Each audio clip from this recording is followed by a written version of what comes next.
name's Tracey Elliott. I'm based in the UK and I'm the Interim Executive Director for EASAC, the European Academy's Science Advisory Council.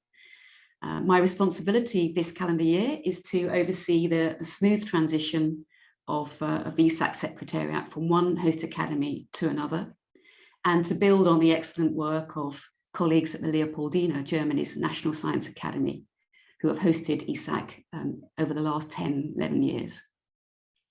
It's a real privilege to be working with a network of science academies who have a strong reputation for independent science advice to EU institutions, that is high quality in its reports and its statements, and in wide-ranging policy issues that it tackles, and in its ability also to bring together and convene scientists with different expertise, experience, insight and perspective from across Europe.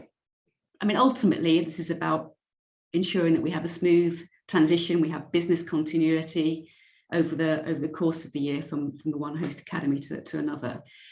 But it's also allowing us to have an opportunity to work in different innovative and slightly experimental ways.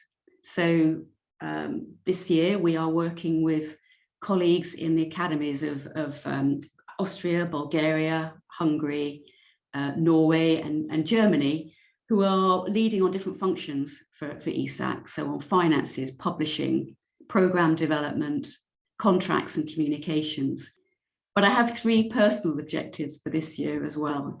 One is strengthening our communication and our outreach, thinking about how we can be more impactful, more influential at the policy level, both regionally and nationally.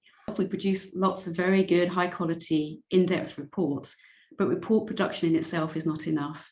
It's what we do with them and how we use them that's important. So that's the first one, strengthening our communication and outreach. The second is being more inclined to work in partnership with others.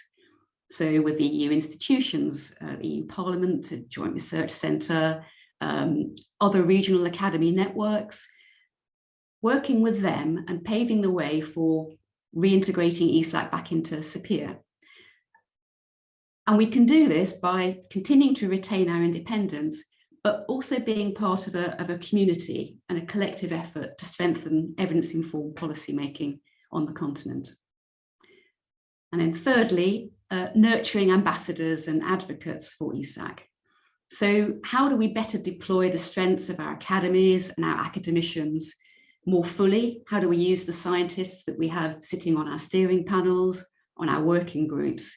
How do we use them more? How do we use them to nurture future leadership for EASAC and for the academies, and engage more with, for example, the young academies in Europe who have a pipeline of scientists as well that we can potentially work with and draw on for future EASAC leadership. So those are my three personal priorities.